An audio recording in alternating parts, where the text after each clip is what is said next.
The agents that do the best, that are trusted the most, they're not salespeople, they're trusted advisors. They consult with their clients, they're advocates for their clients, and they always put their clients' best interests first. Let me ask you something. When you walk into a listing appointment, or you're talking with a buyer, or you're at your open house, what are you thinking? And what role do you think you're playing? Are you coming from a place of, I have to make a sale, or are you there to advise and to counsel and to have somebody actually, they lean in, they trust you, acquire their dream? Because there's a massive difference. Now, I don't think most agents even realize how they're coming off. Are they coming off as a salesperson, or are they really interested in the client that they're sitting across the table from? The salesperson is always thinking about closing. An advisor is always thinking about the person, their best interest, the relationship. The salesperson is managing the commission. The advisor is more interested in the outcome. And here's the thing, clients feel the difference. They feel it immediately, even if they can't name it. But I can name it. It's called commission breath. When you walk in trying to sell something, you're a turnoff. Everyone puts their guard up. They get skeptical and they start looking for the exit. But when you walk in as an advisor, when you show interest in them, you're calm, you're focused, and that is worth everything in this business. And people are so afraid of being sold. So here's an actionable step. Before your next meeting or appointment, ask yourself one question. Whose interest am I here to protect? Mine or my clients? If the answer is immediately theirs, you're on the right track. If the answer is no, you better do an attitude adjustment and realign your thinking to the thinking of your client. The best advisors are good listeners, and they know the right questions to ask. Most agents talk too much. They never stop selling. I've seen agents talk themselves into a sale and out of a sale in the same sentence. I know that because I did it early in my career. We all do. You get in front of a client and the first thing you want to do is impress them and show them how much you know. You want to establish authority, credibility. And so you talk and talk and talk. And while you're talking, you aren't learning anything about the client. You're missing the entire point of why they're even there. You're assuming everything. And you're missing the most important information that you could discern and learn if you only listened and asked the right question. What they actually want, what they're actually afraid of or concerned about, what actually matters to them. You can't advise someone you haven't listened to or you don't understand their need. The best advisors in any field, doctors, lawyers, accountants, they know how to listen. They know how to get to the bottom of what clients are trying to accomplish. They all do the same thing first. They ask questions. Some even have a pad by them with the questions they want to ask. And then they let the client respond. They gather information, and the client feels heard. They diagnose before they prescribe. In real estate, it's no different. In fact, it's really more important because often clients walk into the room not knowing what they really want. By listening and asking the right questions, not only are you going to learn, but the clients are going to learn as well.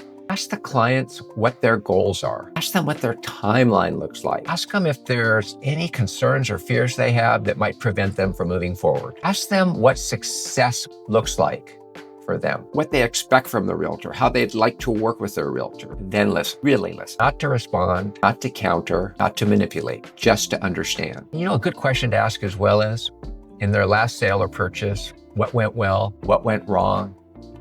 What made their last good agent good, or what didn't they like about their last agent? And listen and learn. In your next client meeting, have your questions prepared in advance and make sure that you ask every question and then you listen. Just listen to what comes back.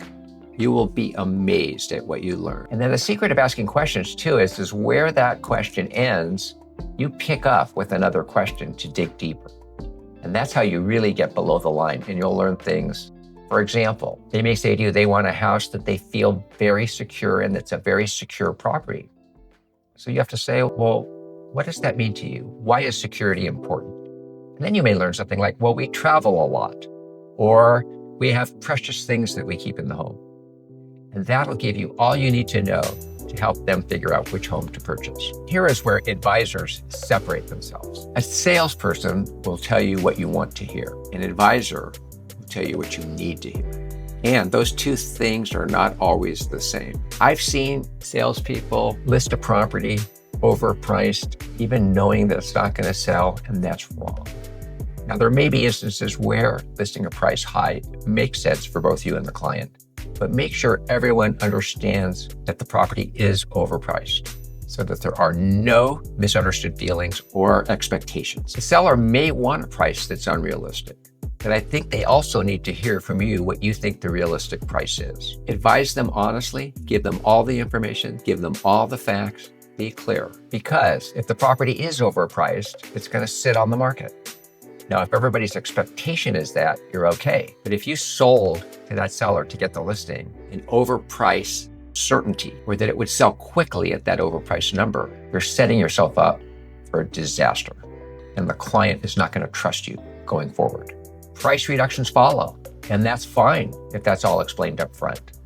There's nothing wrong with searching for the price that the market will bear. But if the client isn't expecting it, you're going to damage the relationship. The seller will lose confidence, and the relationship ultimately will probably fall apart. This is not advising. This is just selling and setting unrealistic expectations that ultimately are not going to pan out. Real advisors tell the truth. They're honest, even when it's uncomfortable. And it's hard sometimes. You even have to tell the truth when the client pushes back. But always do what the client wants. If they want to list high and you've advised them against it, go for it. Like I always say, you can't reduce another agent's listings. And as long as they're willing to play that game, roll with them. That's fine. What's wrong is not telling the truth.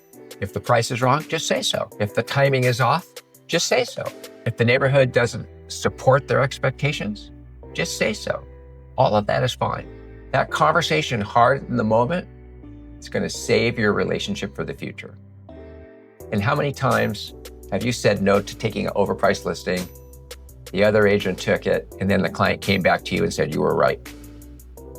It happens often because clients remember the agent that was straight with them, that told them the truth.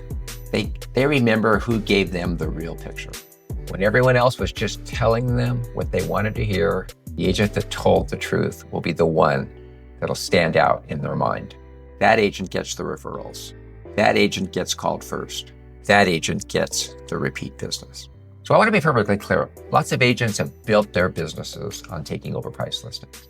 But those same agents were able to maintain the relationships and maintain those listings and carry those listings until they either became the right price through reductions or the market moved up to meet the price that was being asked. In both those cases, they were only able to achieve that because they told the truth to the client. And the client was going along with them, and they were going along with the client. They had built a relationship on honesty and truth. But those agents that took the overpriced listings, promising the moon, they always lose the listing, and they always lose the client, and they're not going to get the repeat business and referrals. So always, always, always tell the truth, and then you and the client can decide the best strategy on how to move forward with that listing price. So here are some actionable steps. Think about those client conversations you've been avoiding, and let's go ahead and have those conversations. Maybe it's a price that needs to come down. Maybe it's expectations that need to reset. Have this conversation now. Be direct, be clear, be honest. That's what an advisor does, and that's what the client needs to hear. You don't build long-term client relationships through transactions. You build long-term client relationships by working on the relationship and creating trust and honesty and clear expectations. Here's the long game, because the realtors that play the long game, they're the ones that win. Any agent can close a deal. Not every agent can build a client for life. And if you want to know a secret, if you have 5 to 10 loyal repeat clients that do 2 to 3 transactions from you every single year and are referring to you 1 or 2 referrals every single year, you do the math. That's a business all by itself, and everything else added is gravy. When you show up as an advisor, you're going to look differently to your clients. You are not just helping somebody buy or sell a home. You are becoming the person they call, they rely on for everything they do in real estate. And this will happen for the rest of your life. That is a completely different value proposition. The salesperson that closes the deal and just moves on to the next client, is not the advisor that has clients for life that do repeat business and refer them new clients all the time.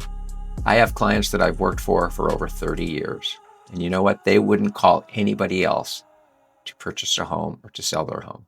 I have built relationships with those people they can trust. They know I'm always going to tell them the truth, and they always know I'm going to be their advocate in every situation. Some of them I've helped to buy 5, 6, 7, 10 times. And they continue to work with me because I always put them first. I always listen to them. I'm not selling them. In fact, I've told many clients not to buy or not to sell if it wasn't the right situation.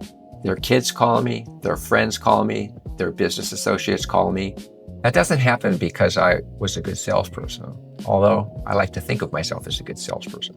That's because I showed up every single time as their advisor, as their consultant, as somebody that was interested in them above my own interests. Your database is full of people that could be clients for life, but only if you show up the right way and they see you in the right way. Check in with them, even when there's no deal. Send them information that's relevant to their situation. Be the expert that they turn to, not just that agent they used that one time and they can't remember, or worse, they remembered the bad experience. So here's some action items. Pick out 5 people in your database and reach out to them right now. Not to pitch, not to prospect, just to add value. Maybe it's a great listing you saw. Maybe it's an update on the value of their property. Maybe it's information about new restaurants, new schools, things happening in their neighborhood that could affect the value of their property. Just bring some value. Share something useful and ask how they're doing. Let them know you're thinking about them. That is how you plant the seeds for a long-term advisory role in their life. The market doesn't need more salespeople. It needs more advisors. Look, there's lots of agents out there, and there are more being added every single year. How are you going to stand out? And the funny thing is they're all competing for the same thing, the next transaction. But the ones that are going to build something real, they're looking for the long-term relationship. They're the ones that are going to stay in the business for 20 to 30 to 40 years. They stopped competing for transactions a long time ago. They started competing for the minds of their clients. They compete on trust. They compete on honesty. They compete on delivering real value and being advocates for their clients. They compete on the quality of relationship they build with the clients. And that is one huge fundamental shift. Stop thinking like a salesperson. Start thinking like an advisor, like a consultant. Your client isn't just a commission. They're individuals, humans that are making the biggest, most costly decision of their lives. And they need somebody they can trust and that can guide them through the process. Be that person. Show up prepared. Listen more, talk less. Tell the truth when it's hard. Always, always, always play the long game, because the long game is the only game worth playing. And hopefully, you're not just trying to have a transaction or make a sale. Hopefully, you're trying to build a career. If you like this video, check out other videos right here and subscribe to The Core Truth.